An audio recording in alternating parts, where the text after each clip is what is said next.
All right, welcome fifth graders to Art with Text. This is going to be a super exciting project. You are going to create a piece of art with words only, and you're going to choose your words specifically to help illustrate what you're going to draw. So let's dive right in.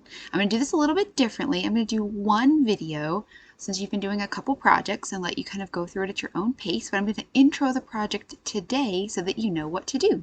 So we always read the project right up first. You're going to create a piece of art illustrating a social issue with a focus on creating value with text only. So notice you're not going to draw any lines, you're going to use just words. And you're going to use pen for this project. So you're going to sketch it out with your pencil first, and then you're going to add the pen, and then you erase the pencil. So you're going to have lines to go by with your pencil, but they'll be erased when you're done.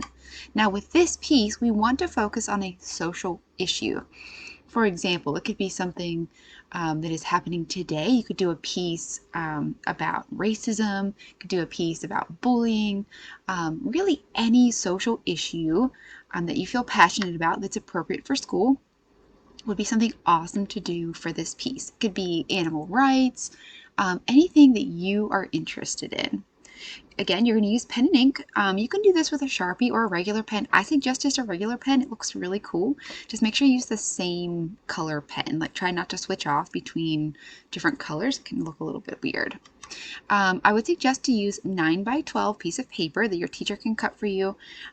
When you're looking for images, you want to pick one that has high contrast, lots of areas of light and dark. You can use your laptops to turn your picture into a black and white image. That will make it a little bit easier for when you're doing adding words in different value sections. The artist that you're going to talk about, his name is BK. We're going to talk about him a little bit later. His website's here. If your teacher would like to show you some of his work, it's awesome. He doesn't do art with text, but he does a lot with social issues. So he's the artist that I decided to choose for this project. Your rubric is here that you can look through. And whenever you do your self-evaluation, make sure you think about those words in parentheses that I added to help you understand. So we're going to look for a range of values present, meaning that you have areas that are light, medium light, darker, all the way to black, and some areas that are white.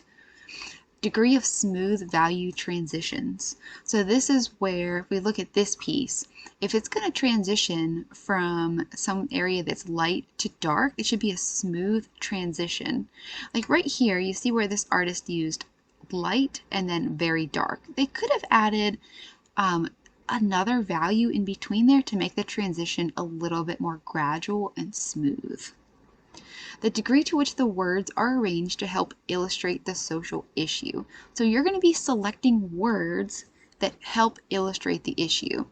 So, for example, if I was picking animal rights, I would write words possibly like dogs, fairness, equal rights, things like that, that you would want to make sure that the words help with the meaning of your piece. Okay, especially if you're doing like a really sad dog, you want people to understand why.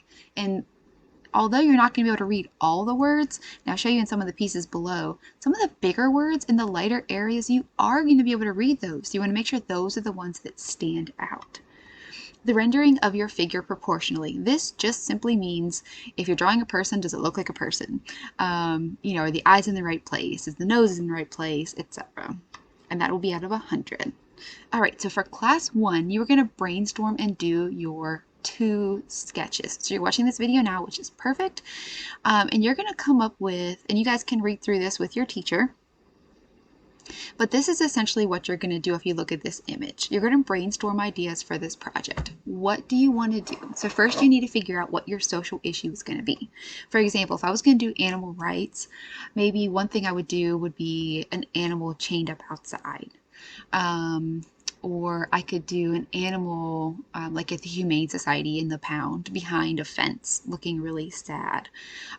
Or an animal that is skin and bones, things like that. So you want to think about your ideas. So once you pick an idea, make sure you circle it so you know that's the one you're going to do. And you're going to write down 20 words that you could use. So if I was going to do animal rights, I have my idea, and then maybe my 20 words, like I said, could be loving, fairness, how would you like it, So it can be more than one word. Take care of your animals, feed your dog, things like that, and just pick 20 so you kind of have a list to run through so that you can make sure that you're not just repeating the same words over and over again. Then you're going to do your 2 sketches. So you're going to brainstorm your idea, and like I said, maybe I'm going to do sketch 1 as a dog behind a fence looking really sad. Maybe that's really close up. Maybe this one would be zoomed out a little bit further and they're not behind a fence, but they're chained up and the water bowl is like just simply out of reach and they can't get it. So those would be my 2 ideas of what I would like to do for this project. So you're going to make sure you have these 4 things done by the end of class today. All right. Then you'll go on to class 2 where you're going to practice with the media. Super fun. You're going to do a value scale and a sphere for this. Okay, so the first thing you're going to do in your sketchbook is create a value scale. So what you're going to do, and then, oh, sorry, this got cut off a little bit here, but you're going to just draw a rectangle and then you're going to break it into 8 sections. So the 1 is right over here. I apologize. So what you're going to do here is do it in pencil first. And this circle doesn't have to be perfect, it's whatever. And then write some practice words just for you to practice with so you have a list to look at as you go. So you're going to do a value scale and a sphere. So the first thing you do is just draw this out with pencil. So teachers, you might want to pause so students can do this in their sketchbook. Or you could just point them to the direction of the picture. Then you're going to begin adding pen. Okay, so here you can see it a little bit better. So what I did is I have my practice words here, and then the 8 value is going to be the darkest value. So this is going to be like black, and this is going to be white. And then you're going to have lighter to darker till it gets black again. So I want you to start with box 8. Okay, make sure you start with 8. So for 8, you want to have lots of words that are small and close together. You can also overlap them if you need to. Notice I wrote words on top of words to create that value of darkness. Okay, just like I did down here in the shadow. I used these words over and over again and just wrote them on top of each other. So we still have the look of the text, but we do have that dark value. Then you're going to add less words farther apart as you get down here. Remember, 1 should be white. This is for the highlights. When you get to these boxes, you have bigger words and they're farther apart. When you go to do your sphere, okay, and I like to write my words going around with the sphere to help with the illusion that it's 3D. So in the shadow, it's pretty easy. You're basically going to do what you did in box 8 here. When you go here, if the light source is coming from here, so if the light was shining on the ball right in this little area, then you would want to make sure that you add darker values here to lighter values. So notice here, there's bigger words that are farther apart. They get smaller and closer together the farther you get to the bottom, which should be away from the light source. Always start in the dark spots. That's going to make it much easier. Pick important words for your light areas because they're more readable. For example, these are some of the words I picked. So like school and art are big that you can read those. Art with text is some of the other words that I put in there to make sure you could read those. So those are the 2 things that you're going to do today during class 2. And I'll also share some tips with you today. Okay, so when you do these, you want to start in the dark areas. Use pencil first. Do not outline with pen. See how I drew that circle with a pencil, which I'm going to then erase so it'll be gone and we'll just see the artwork. So if you outline with pen, it's going to look flat, like a cartoon, no matter what you do. And we're opting for as realistic as we can for this project. Smaller words close together, dark value. Bigger words farther apart would be your lighter values. The 1 should remain white for your highlights, those areas that are completely white. Any pen will work. Use the same font. So there's some examples here. You can just use your own handwriting. That's perfectly fine. You don't have to try to recreate it. But if you're going to use upper and lowercase, do that. If you're going to do cursive, do that for the whole piece. If you're going to do all caps, do that for the whole piece. It looks more cohesive if you have the same kind of font. Try not to mix those up. It's going to be really helpful. And that's where you can, in your sketches, practice that. On day 3, you'll sketch out your final piece. So you're going to look at your sketches, pick the best one, and draw it very light. Remember, as long as you can see it, it's dark enough. Okay? If you're done mapping out your piece, you can go ahead and start adding your words. I would still start with pencil only because you could always add pen later. You can erase pencil, but you can't erase pen. All right, and then you'll begin adding your words. Again, pencil can be erased, pen can't, especially in those big areas with those big words. Do them in pencil if you love it, put ink on them. If you don't love them, erase them. It's no big deal. Class 5 will be your self-evaluation. Remember, this is not the class that it's due, but this is a time to look at where you are in your piece and what you can do to improve the quality of your work. You've done this for 2 other projects, so hopefully your teacher will be able to walk you through this and you'll understand what to do from last time. And then, of course, you'll continue working on your piece. Class 6 and beyond, make sure you look at the rubric as you start class, ask other students what they think, ask your teacher, continue working on your piece until it's done. Once you finish, sign it in the bottom right-hand corner with the year and turn it in however your teacher decides this is going to take place, whether it's in Canvas, in person, whatever they decide. If you finish early, there's something there for you, a little challenge. And here's some really good quality examples. So here we see one with color. Now this one is done digitally with words.